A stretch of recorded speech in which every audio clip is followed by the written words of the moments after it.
ರೈತ ಸ್ನೇಹಿತರೆ, ಹೂ ಬೆಳೆಗಾರಿಕೆಯಲ್ಲಿ ಕೃಷಿಕರಿಗೆ ಹೆಚ್ಚಿನ ಆದಾಯ ನೀಡುವ ಭರವಸೆಯ ಬೆಳೆಯಾಗಿ ಚೆಂಡು ಹೂವನ್ನು ನೋಡಲಾಗುತ್ತೆ.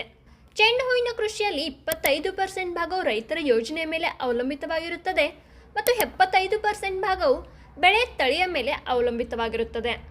ಸದ್ಯ ಮಾರುಕಟ್ಟೆಯಲ್ಲಿ ಹಲವು ರೈತರ ಮೆಚ್ಚುಗೆಯ ವೆರೈಟಿ ಎಂದು ಆಡೋಸಿಸ್ನ ಪ್ರೈಮ್ ಆರೆಂಜ್ ಇದರ ಗುರುತಾಗಿದೆ. ಕಾರಣ, ಈ ವೆರೈಟಿ ರೋಗಗಳಿಗೆ ಅತ್ಯಂತ ತಾಳ್ಮೆ ಹೊಂದಿರುವುದರಿಂದ ರೈತರ ವೆಚ್ಚ ಕಡಿಮೆಯಾಗುತ್ತದೆ. ಜೊತೆಗೆ ಈ ಹೂವು ಸಂಪೂರ್ಣ ಗೋಲಾಕಾರ ಅಂದರೆ ಬಾಲ್ ಟೈಪ್ ಆಗಿದೆ. ಆದ್ದರಿಂದ ಪ್ರೈಮ್ ಆರೆಂಜ್ ಚೆಂಡು ಹೂವಿಗೆ ಮಾರುಕಟ್ಟೆಯಲ್ಲಿ ಹೆಚ್ಚಿನ ಬೇಡಿಕೆ ಇದೆ. ಇದರ ಇಳುವರಿ ಪ್ರತಿ ಗಿಡಕ್ಕೆ 1.5 kg ಬರುತ್ತದೆ ಮತ್ತು ಮುಖ್ಯವಾಗಿ ಇದನ್ನು ವರ್ಷ ಪೂರ್ತಿ ಯಾವಾಗ ಬೇಕಾದರೂ ನಾಟಿ ಮಾಡಬಹುದು. ಪ್ರೈಮ್ ಆರೆಂಜ್ ತಳಿಯನ್ನು ಬೆಳೆಸಿ ಅನೇಕ ರೈತರು ಅಧಿಕ ಲಾಭ ಗಳಿಸಿದ್ದಾರೆ. ಇದರ ಇಳುವರಿ ಪ್ರತಿ ಎಕರೆಗೆ 10 ರಿಂದ 12 ಟನ್ಗಳಷ್ಟು ಬರ್ತಿದ್ದು, ಈ ತಳಿ ಖಂಡಿತವಾಗಿಯೂ ರೈತರಿಗೆ ಲಾಭದಾಯಕವಾಗಿದೆ.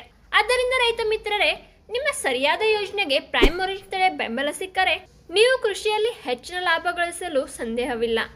ರೈತ ಸ್ನೇಹಿತರೆ, ನಿಮಗೆ ಈ ಪ್ರೈಮ್ ಆರೆಂಜ್ ಚೆಂಡು ಹೂ ಇಷ್ಟವಾಗಿದ್ದರೆ ಕಮೆಂಟ್ ಮಾಡಿ ತಿಳಿಸಿ. ಮತ್ತು ಇಂಥ ಕೃಷಿ ಅಪ್ಡೇಟ್ಸ್ಗಳನ್ನು ಪಡೆಯಲು ಆಡೋ ಶೀಟ್ಸನ್ನು ಫಾಲೋ ಮಾಡಿ.